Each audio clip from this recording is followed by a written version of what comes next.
The vast emptiness of space stretched endlessly before Captain Vera Cross as she stood in the hidden command center, buried 3 kilometers beneath the Colorado mountains. Her fingers traced the edge of the tactical display, watching the crimson dots that represented the hegemony fleet drifting closer to Earth like wolves circling wounded prey. The aliens had every reason to feel confident. In the past 6 months, their advanced warships had swept through humanity's outer colonies like a cosmic wildfire, leaving nothing but debris and silence in their wake. "They're broadcasting again, Captain," Lieutenant Jake Morrison called from his communications station. His young face showed the strain of the past weeks, dark circles under his eyes telling the story of sleepless nights spent monitoring enemy transmissions. "Admiral Korvik is demanding Earth's immediate surrender. He's giving us 12 hours to respond." Vera allowed herself a thin smile that didn't reach her steel-gray eyes. Admiral Thane Korvik, the brilliant tactician who had orchestrated the destruction of New Geneva, Titan Base, and 17 other human settlements, believed he held all the cards. His reptilian features had been plastered across every newsfeed in the galaxy, as he boasted about the hegemony's inevitable conquest of the human home world. What he didn't know was that Earth had been preparing for this moment for over 50 years. "Patch me through to him," Vera ordered, straightening her uniform. The main screen flickered to life, revealing the imposing form of Admiral Korvik aboard his flagship.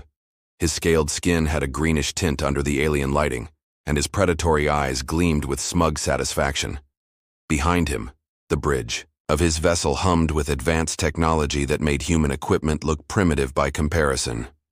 "Captain Cross," Korvik's voice carried the weight of absolute authority. "I trust you've considered my generous offer. Surrender now, and your species will be granted the privilege of serving the hegemony as a client race. Refuse, and Earth will share the fate of your pathetic colonies." Vera stepped closer to the camera, her voice steady and calm. "Admiral, I'm afraid you've made a fundamental error in your calculations. Earth isn't as defenseless as you believe." Korvik's laugh was like grinding metal. "Your orbital defense platforms are scrap metal. Your fleet was destroyed at Proxima. What could you possibly have left to threaten the might of the hegemony?" "You'll find out soon enough," Vera replied, then cut the transmission before the alien commander could respond. The silence that followed was heavy with anticipation. Around the command center, dozens of technicians and officers worked at their stations with quiet efficiency, their faces reflecting the gravity of what was about to unfold. Jake approached her station, his voice low. "Ma'am, are you sure about this? The Dreadnoughts have been in cold storage for decades. What if the awakening sequence fails?" Vera turned to face her young lieutenant, seeing her own doubts reflected in his worried expression. The Dreadnoughts were humanity's greatest secret and their last hope. Built during the early days of space exploration, these massive vessels had been designed as generation ships to carry human colonists to distant stars. But when the hegemony threat emerged, Earth's greatest minds had transformed them into something else entirely. Each dreadnought was the size of a small city, powered by quantum fusion cores that could generate enough energy to crack a moon in half. "The ships have been maintained by automated systems," Vera explained. "Every system has been tested and retested.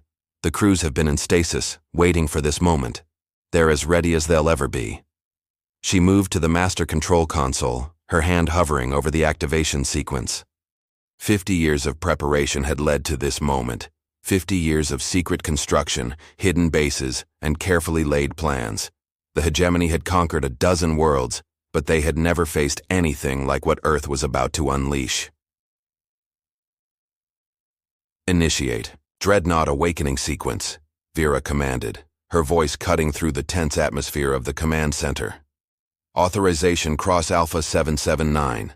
The massive display screens around the room came alive with data streams and tactical readouts. Deep in space, beyond the orbit of Pluto, ancient systems that had slumbered for decades began to stir. The first dreadnought, christened Thunder's Edge, was a behemoth nearly 8 kilometers long. Its hull was scarred from centuries of meteor impacts and solar radiation. But beneath that weathered exterior lay weapon systems that could level continents. "Thunder's Edge responding," reported Chief Engineer Rosa Silva from her station. "Quantum cores are coming online. Crew revival sequence initiated." One by one, the other dreadnoughts began their awakening. Stormbreaker, Knight's Fury, Starhammer, and Iron Resolve, each one a testament to human engineering and determination. They had been hidden in the outer reaches of the solar system, disguised as asteroids and space debris, waiting for the day when Earth would need them most. "Admiral, Korvik is hailing us again," Jake announced. "He seems agitated." "Put him through," Vera ordered, unable to suppress a satisfied smile. Korvik's scaled face appeared on screen, his earlier confidence replaced by confusion and growing alarm. "What are you doing?" "Our sensors are detecting massive energy signatures throughout your system. Explain yourself." "Those would be our dreadnoughts, Admiral," Vera replied calmly. 5 of them, to be precise. Each one carrying enough firepower to reduce your entire fleet to cosmic dust. You wanted to know what Earth had left to fight with? You're about to find out. The alien commander's eyes widened as the implications sank in. "Impossible. Our intelligence indicated that Earth had no significant military assets." "You're bluffing, am I?" Vera gestured to the tactical display behind her, which now showed 5 massive signatures moving through the outer system at incredible speed. "Your scouts never detected them because they were powered down, running silent. But they're awake now, Admiral, and they're very, very angry." As if summoned by her words, Thunder's Edge appeared on the edge of sensor range, its massive bulk blotting out stars as it accelerated toward the inner system. The other dreadnoughts followed, their quantum drives leaving trails of exotic particles in their wake. Each ship was a masterpiece of human engineering, bristling with weapons that had been designed specifically to counter hegemony technology. Korvik's composure finally cracked. "This is impossible. No human vessel could match our technology." "You're right," Vera agreed.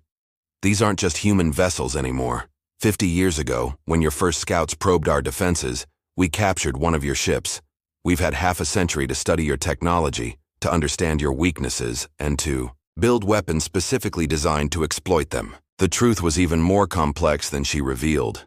Earth scientists had indeed captured a hegemony scout ship, but it had taken them decades to understand the alien technology. The breakthrough had come when they discovered that hegemony shields operated on a specific frequency that could be disrupted by properly calibrated quantum pulses. Every weapon on the dreadnoughts had been designed with this knowledge in mind. "You have 1 hour to withdraw your forces from Earth space," Vera continued, her voice hardening. "If you're still here when our dreadnoughts arrive, we'll consider it an act of war." Korvik's image flickered as his transmission was cut from his end. Around the command center, the atmosphere had shifted from tense anticipation to grim determination. The die had been cast, and there was no turning back now. "Status report on the dreadnoughts," Vera ordered. "All 5 ships are fully operational," Rosa reported. "Crew revival is complete, and weapon systems are charging. They'll be in firing range of the hegemony fleet in 47 minutes. Vera nodded, then activated the general communications channel. "All stations, this is Captain Cross. In less than an hour, we're going to find out if 50 years of preparation was enough. The hegemony has underestimated humanity once too often. Today, we show them what happens when you threaten Earth." The dreadnoughts closed the distance to the enemy fleet. Vera couldn't help but think about all the lives that had been lost in the outer colonies. New Geneva had been home to 3 million people. Titan Base had housed the best and brightest of humanity's scientists and engineers, all gone, reduced to atomic dust by hegemony weapons. But their sacrifice would not be in vain. The tactical display showed the alien fleet beginning to maneuver, their confidence shaken by the appearance of ships they had never seen before. Admiral Korvik was no fool. He would recognize the threat. The dreadnoughts represented. But would he have the wisdom to withdraw, or would his pride demand a fight? In 30 minutes, they would have their answer, and the galaxy would learn that humanity was far from defenseless. The bridge of Thunder's Edge hummed with barely contained energy as Commander Zach Hunter emerged from his 50-year slumber. The stasis pod hissed open, releasing clouds of preservative vapor that had kept his body in perfect suspension since the day he had volunteered for this mission. His muscles ached as he pulled himself upright, but his mind was crystal clear, focused on the task that awaited him. "Commander Hunter, welcome back to the living," came the voice of his ship's artificial intelligence. All systems are nominal. We are currently 37 minutes from engagement with the Hegemony Fleet. Zack pulled on his command uniform, the familiar weight of responsibility settling on his shoulders like an old friend. Around him, the massive Dreadnought continued its awakening sequence. Corridors that had been dark and silent for decades now blazed with light as automated systems brought the ship back to full operational status. The Thunder's Edge was more than a warship. It was a testament to human ingenuity and the unbreakable will to survive. "Patch me through to Earth Command," he ordered as he strode onto the bridge. The command center of the Dreadnought was a cathedral of technology, with displays and control stations arranged in precise formations. His crew, all veterans who had volunteered for the long sleep, moved with practiced efficiency as they took their positions. Captain Cross's face appeared on the main screen, her expression a mixture of relief and determination. "Commander Hunter, it's good to see you again. Status report." "Thunder's Edge is fully operational, Captain. All weapon systems are charging, and my crew is ready for whatever the Hegemony wants to throw at us. What's our tactical situation?" "Admiral, Korvik has repositioned his fleet into a defensive formation," Cross replied.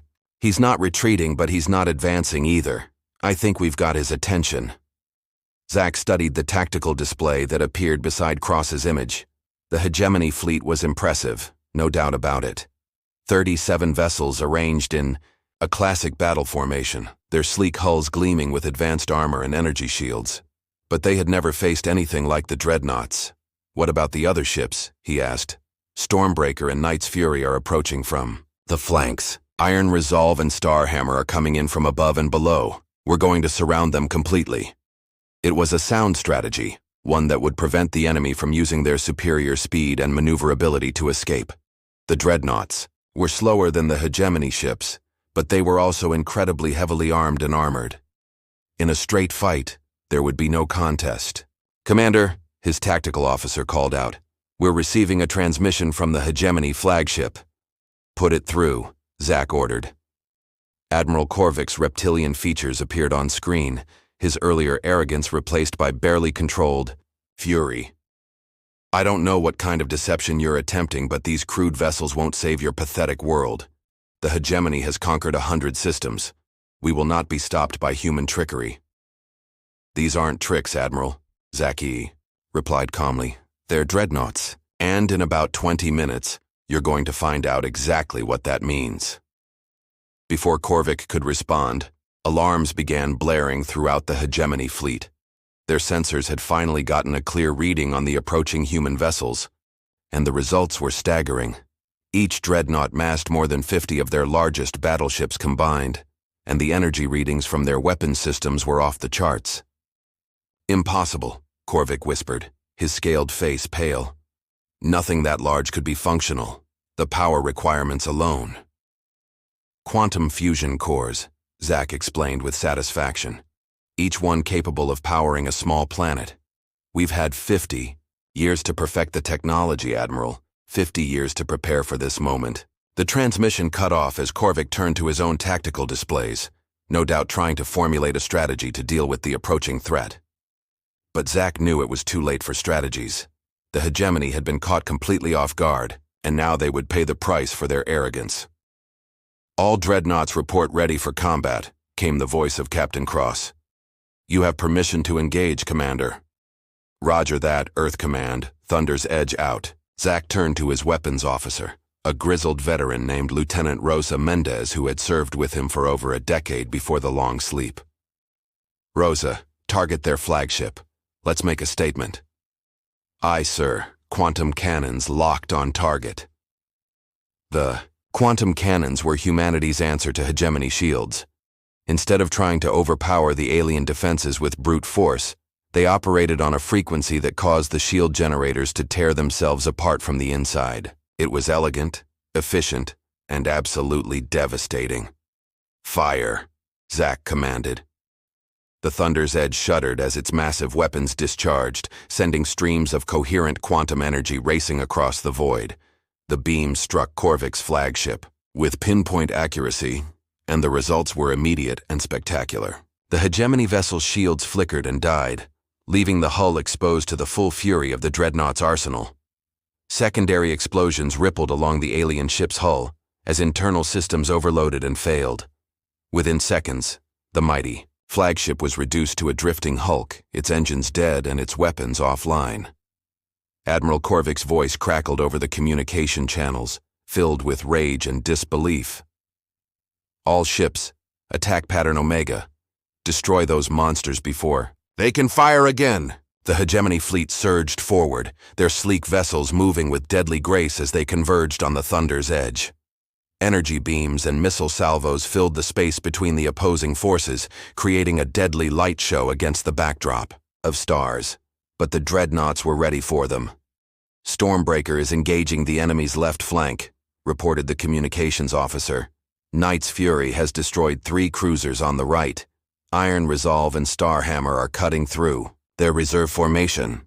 Zack watched the tactical display with grim satisfaction as his fellow commanders executed the battle plan with textbook precision.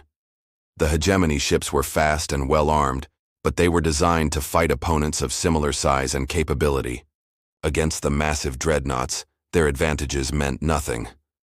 "Sir, we're taking fire from multiple vectors," Lieutenant Mendez reported. "Shields are holding at 95%. Return fire. All weapons, full spread." Transformed into a blazing star of destruction as every weapon system fired simultaneously. Quantum cannons, particle beams, and fusion torpedoes reached out to touch the enemy vessels with lethal precision. The hegemony ships that had seemed so invincible just moments before began to die, their hulls cracking under the relentless assault. But the aliens weren't giving up without a fight. A squadron of their fastest attack ships broke through the defensive screen and launched a desperate assault on the Starhammer. Their concentrated fire managed to penetrate the Dreadnought's shields, scoring direct hits on the hull. "Starhammer is reporting minor damage to their port weapon array," came the status report. "They're still fully operational." Minor damage. Zack shook his head in amazement.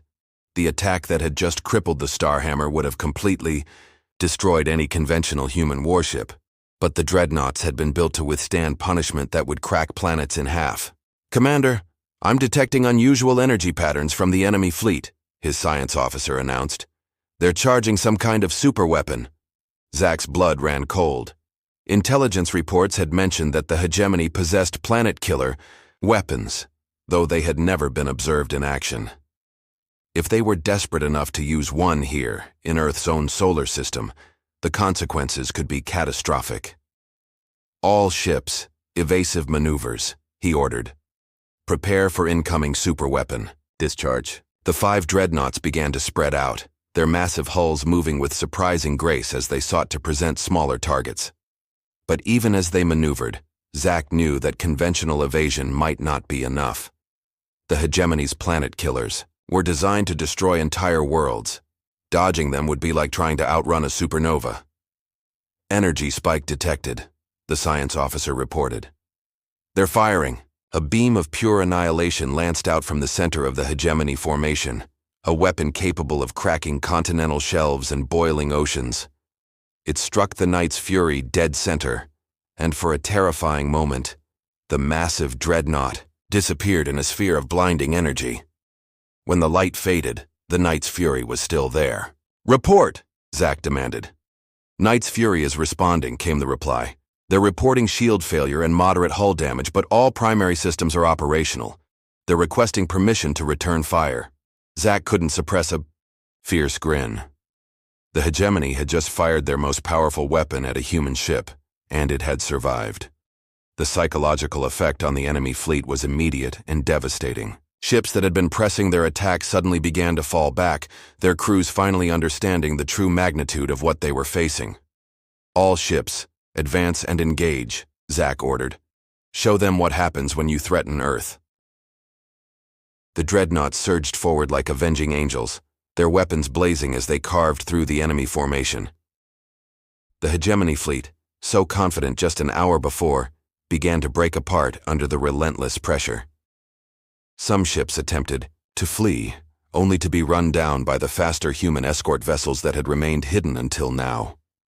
Others tried to make desperate last stands, their crews fighting with the fury of the doomed. Admiral Korvik is attempting to evacuate his flagship, reported the communications officer. Should we allow it? Zack considered for a moment. Part of him wanted to let the alien commander escape, to carry word of humanity's strength back to Chu, his masters. But another part, the part that remembered the ashes of New Geneva and the silence from Titan Base, demanded justice. Negative, he replied. No survivors. They showed no mercy to our colonies. We'll show none to them. The Thunder's Edge's weapons spoke again, and Admiral Korvik's flagship joined the growing debris field that had once been the pride of the Hegemony Fleet. One by one, the remaining enemy vessels met the same fate, until only scattered wreckage remained to mark the site of humanity's greatest victory.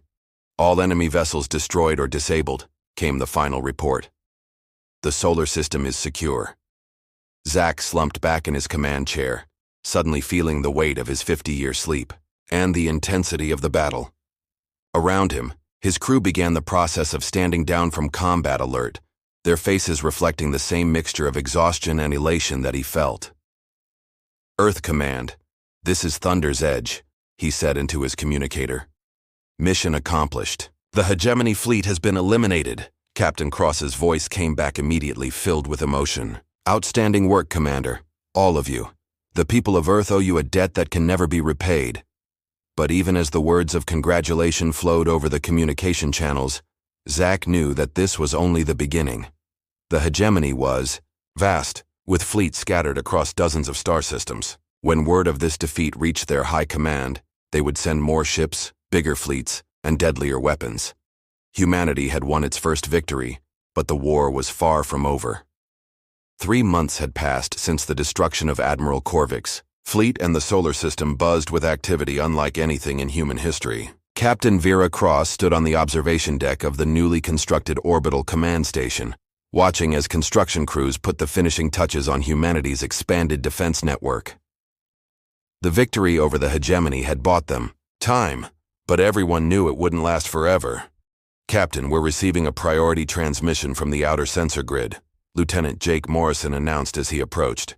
His promotion to intelligence chief had come with new responsibilities and deeper worry lines around his eyes. It's unusual. Vera turned from the viewport, her attention immediately focused. Define unusual, Jake. It's a hegemony vessel, but it's not attacking. In fact, it's broadcasting human communication protocols and requesting safe passage. The ship's designation translates to Mercy's Wing, and they claim to be carrying a defector. The word, defector, sent a ripple of excitement through Vera's mind. Intelligence from within the hegemony had been their greatest need since the battle. Patch me through to Commander Hunter on Thunder's Edge. We'll need an escort for our unexpected guest. Within hours, the alien vessel was docked at the command station under heavy guard. The ship was smaller than the warships they had faced before, its hull bearing the elegant curves that marked it as a diplomatic vessel rather than a military one. But what emerged from its airlock was far more surprising than anyone had expected. Princess Kira Veltar was not what humans expected from a hegemony royal. Unlike the reptilian Admiral Korvik, she belonged to the Veltari, a humanoid species that had been conquered by the hegemony centuries before. Her skin had a subtle blue tint, and her eyes were large and expressive, filled with intelligence and determination. When she spoke, her voice carried the musical quality of her people. I come seeking Commander Hunter, she announced to the security team that greeted her. I have information that could save both our species from destruction. Commander Zack Hunter arrived 30 minutes later, still wearing his combat uniform from a training exercise. He had expected to meet another reptilian like Korvik, and the sight of the beautiful alien princess caught him completely off guard. For a moment, their eyes met across the docking bay, and something electric passed between them. Princess Veltar, he said, recovering his composure. I'm Commander Hunter. You requested this meeting? The hegemony is preparing a massive retaliatory strike, Kira said without preamble. Over 300 ships, including their newest Dreadnought-class vessels, They will arrive in 6 weeks, and when they do, they will not make the same mistakes Admiral Korvik made. The briefing room fell silent as the implications sank in.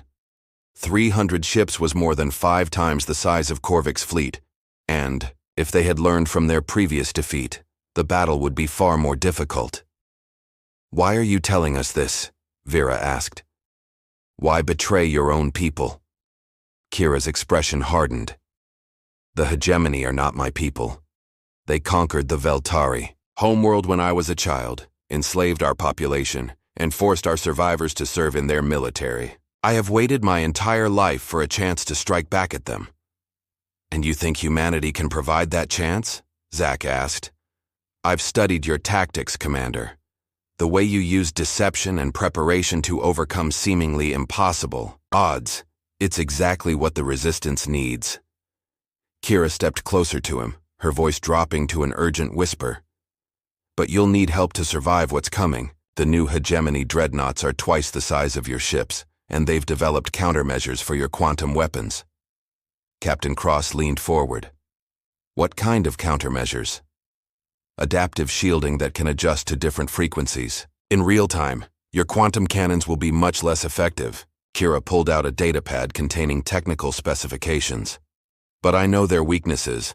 The shield generators have a brief vulnerability window during the adaptation process. If you can coordinate your attacks precisely..." Commander Hunter found himself studying the alien princess with growing admiration. Her intelligence was obvious, but there was something more, a fire in her eyes that spoke of shared determination and mutual respect. When she looked at him, he felt a connection that transcended species barriers. "There's something else," Kira continued. "The hegemony has enslaved dozens of species across the galaxy. Many of them have resistance cells, hidden fleets, and weapons caches. If we can coordinate our efforts..." "You're talking about a full-scale rebellion," Vera realized. "Using our victory here as a catalyst to inspire uprisings across hegemony space." "Exactly. But it will require perfect timing and absolute trust." Kira's gaze shifted between the human officers. "I'm offering to help you prepare for the coming battle, but afterward, I want your assistance in liberating my people and the others, under hegemony control." The next 6 weeks passed in a blur of activity. Princess Kira proved invaluable, providing detailed intelligence on hegemony tactics and technology, while working closely with the human engineering teams to develop new weapons and strategies. She and Commander Hunter spent countless hours together, planning battle scenarios and discussing the technical aspects of the upcoming engagement. But somewhere between the tactical meetings and strategy sessions, something deeper began to develop between them. Despite their different origins, they found themselves sharing stories of home, dreams of freedom, and hopes for the future. Zach learned about Kira's childhood on Veltar before the conquest, while she listened to his tales of Earth's oceans and forests. "Your world sounds beautiful," Kira said one evening as they stood together on the observation deck, watching Earth turn slowly below them. "So much blue and green. Veltar was mostly purple and silver before the hegemony strip mined it. Maybe someday you'll see it restored," Zach replied, moving closer to her. "After we win this war." "If we win," she corrected softly. "The odds are still against us. We've beaten impossible odds before." He reached out and gently took her hand, marveling at how perfectly it fit in his. "Together, we can do anything." Their first kiss happened naturally, a meeting of two souls who had found something precious in the midst of chaos and war. For a moment, the coming battle and the weight of their responsibilities faded away, leaving only the connection between a human, commander, and an alien princess who had chosen to fight for freedom. The hegemony fleet arrived exactly when Kira had predicted, emerging from hyperspace in a formation that spoke of careful planning and overwhelming force. 300 ships arranged in perfect battle order, led by 5 massive dreadnoughts that dwarfed even humanity's largest vessels. At their head flew the flagship Eternal Dominion, commanded by Supreme Admiral Thane Vex, the hegemony's most feared military leader. "All human forces, this is your final warning," came Vex's transmission. "Surrender immediately or face complete annihilation. We will not underestimate you again. Commander Hunter stood on the bridge of Thunder's Edge, Princess Kira beside him as his tactical advisor. Around them, the 5 human dreadnoughts prepared for what would likely be their final battle.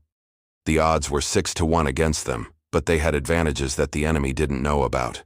"Princess, are your people in position?" Zack asked. "The Veltari resistance fleet is standing by," Kira confirmed. 40 ships hidden in the asteroid belt, waiting for your signal. It wasn't much against 300, but every ship would count in the coming battle. More importantly, the hegemony didn't know about the hidden allies, giving the human forces a crucial element of surprise. "All ships. This is Thunder's Edge," Zack announced over the fleet communication channel. "Remember what we're fighting for. This isn't just about Earth anymore. It's about freedom for every species the hegemony has enslaved. Today, we make our stand." The battle erupted with devastating fury as both fleets opened fire simultaneously.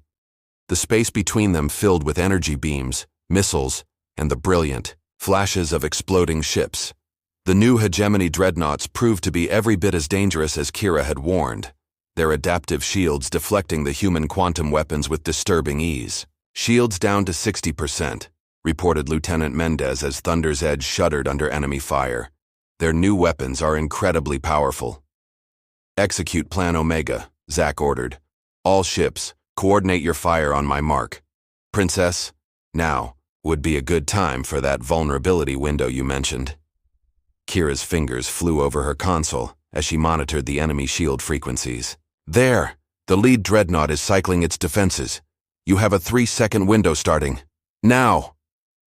All 5 human dreadnoughts fired simultaneously, their quantum cannons synchronized to strike during the brief moment when the enemy shields were recalibrating. The concentrated barrage tore through the Eternal Dominion's defenses, causing massive internal explosions that crippled the flagship. "Direct hit!" shouted the weapons officer. "Enemy flagship is disabled." But the victory was short-lived. The remaining hegemony dreadnoughts adjusted their tactics, coordinating their attacks to prevent the humans from exploiting the shield vulnerability again. One by one, the human ships began to take serious damage under the overwhelming assault. "This is Starhammer," came the desperate transmission. "We've lost main power and weapons, requesting immediate assistance. Night's fury here. Our quantum cores are overloading. We may have to abandon ship." The situation was becoming desperate when Kira suddenly stood up, her eyes blazing with determination. "It's time," she announced. "Veltari Fleet, execute Liberation Protocol." From the asteroid belt, 40 ships emerged like avenging spirits. They were smaller than the hegemony vessels but faster and more maneuverable, their crews fighting with the fury of the oppressed, finally given a chance for revenge.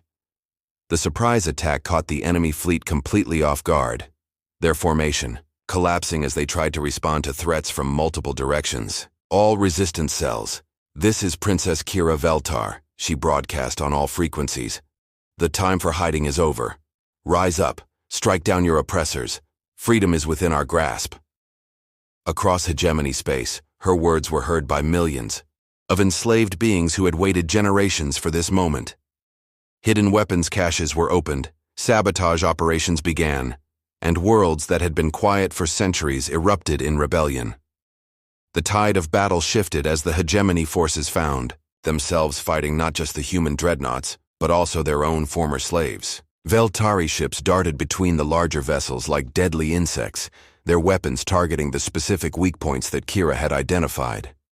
Other resistance ships appeared throughout the system as sleeper cells activated and joined the fight. "Supreme." Admiral Vex's voice crackled over the communication channels, filled with rage and desperation. "This is impossible. The slave races are uprising everywhere. All ships fall back to defensive positions." But it was too late. The hegemony fleet, caught between the human dreadnoughts and the resistance forces, began to disintegrate. Ships that had terrorized the galaxy for centuries fell one by one, their crews finally paying the price for their crimes. Commander Hunter watched the tactical display with amazement as victory snatched itself from the jaws of certain defeat.